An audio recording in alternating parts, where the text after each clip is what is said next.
was just thinking about it. Just as an aside, Trump won 98 of 99 counties. The only county he lost was by one vote to Nikki Haley. And the only support she had in Iowa, according to the polls, was with the independents. The Republicans were not voting for Nikki Haley. So think about it. We know that was a feat, and I talked about yesterday, it was a big comeback, but think about what that does say about poor DeSantis. I'm sorry, but like the guy seemed at times like he was running for president of Iowa. He went to all 99 counties. He had the best ground game. The super PAC spent tens of millions of dollars. He didn't win one county, Michael. Not one.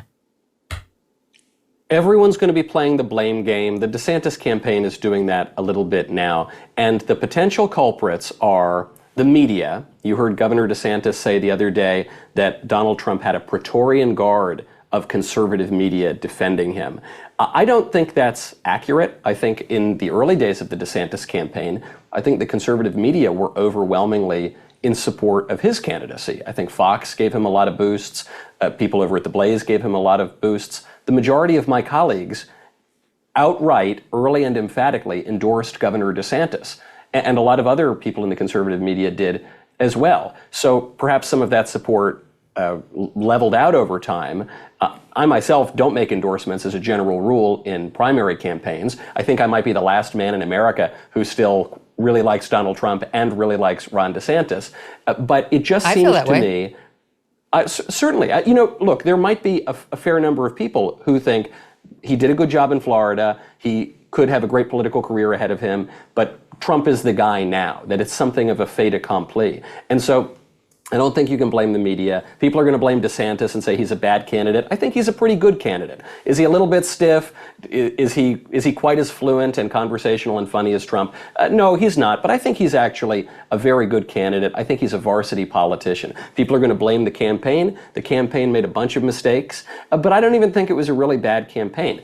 I think that the reason the DeSantis campaign is now, for all intents and purposes, over is because of circumstance. It's just the way that the stars aligned in this race. The problem, as I suspected from the beginning of the DeSantis campaign, is that Governor DeSantis' strengths were going to be his tragic flaw. That the great strength of DeSantis, the whole campaign pitch was, he's Trump without the baggage. He's all the best parts of Trump without the bad parts of Trump. So he can win over support from the Trump supporters, but he also won't totally offend the establishment and the more clubbable kinds of Republicans. And the fact is, that left him as a man without a home. Because, yes, Trump supporters like DeSantis, but they like Trump more. You know, they don't want new Coke, they want Coke Classic. And so he wasn't able to win enough support from the Trump camp. And the people who don't like Trump don't want anyone who even remotely resembles Trump. So the campaign pitch of Trump 2.0, bigger, better, faster, stronger, was never going to work for those people. It was actually going to turn a lot of them off. This is how you've seen Haley emerge as a very, very long shot opponent to Donald Trump, but still probably the more credible opponent to Trump right now. Is the GOP wants a choice, not an echo. Trump is being treated effectively as an incumbent in this race. I think fairly so. This is a once-in-a-century political situation where a president is running for a non-consecutive second term, still has a lot of support. The only path in the race is to be anti-Trump. And so DeSantis' identity contradicted the only path that was available to him. And that's how you've seen Haley emerge as a long shot, but potential unseater of Trump. All that is very interesting. I want to get into all of that. I do want to say for the record, agree on the Coke thing. However, Coke Zero is better than Diet Coke. Just for the record, it is. It is. It's better. Who knew? It is. It's much better. You know, they force it on you when you go over to Europe, and then you come back here and say, you know what? They're onto something. On the notion, because a lot of people are debating this right now, should he have gone after Donald Trump more? My friends over at Commentary Magazine, all along, they'd been saying, why isn't he attacking Trump? They're not big Trump fans. Why isn't he attacking Trump? And that really was an impossible challenge for him, because today, my same friends at Commentary had on Nate Silver, not Nate Silver, Steve Kornacki, the big polls guy for NBC News. And he's entertaining, and I like watching him on the big election nights because he seems like a straight shooter, Kornacki. And he was making the point that any of these Republicans who really went after Trump, I mean, you know the names, fell precipitously and were loathed by the Republican Party. Chris Christie, Asa Hutchinson, he mentioned another one who's not coming to mind. And then he talked about what happened to Nikki Haley in Iowa when she started to emerge as, in the minds of Iowans, an anti-Trump Republican. You know, her message started to get a little bit sharper. And I think it was more as a result of like his surrogates, you know, Vivek really hammering her, sort of putting her on the wrong side of MAGA, that kind of thing. He said her, I wrote it down, her negatives went up 15 points and her positives with Trump voters went down 11 points. So the more she was seen as opposite Trump, the worse she did in Iowa. Well, but MK, she finished third in Iowa and did better than many suspected she might. Well, she was doing well with the independents there. That's the group the group she really did well with were the people who were independent. They were voting Republican in this primary, and they didn't like Trump. The never Trumpers liked Haley. The people who are voting for Ron DeSantis do like Trump, and they do like DeSantis. But to your point, they like Trump more. Yes. And so Haley, who from the beginning people wrote her off, I said, don't write her off. She's a very shrewd and successful politician. She managed to be a centrist governor of South Carolina, then to ally herself with Trump and be Trump's ambassador to the United Nations, and very popular in that role. And then she left the Trump administration basically with a ticker tape parade. Trump said lovely things about her.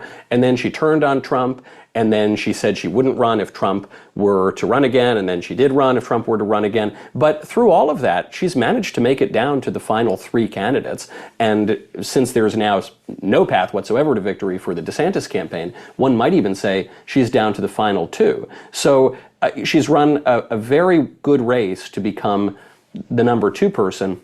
I still don't really see a path to victory for her, even if a lightning bolt comes out of the sky or out of some Democrat against Donald Trump, because, as you say, Megyn, she was popular among independents and Democrats in Iowa, not really among Republicans. Then when she goes to New Hampshire, where the polls show that she is surging, New Hampshire Republican politics is a little bit different from national Republican politics. Very different. Maybe she does well there. We'll see. She's not even effectively on the ballot in Nevada because the GOP in Nevada is opting for a caucus system, which they used to have there before the state legislators changed it in 2021. The rule is if you're on the primary ballot, which was pushed by the Nevada government, then you can't appear in the caucus. All of the other GOP candidates opted for the caucus. So Nevada's not even in play. In South Carolina, Trump is leading by 30 points or something like that. Mm-hmm.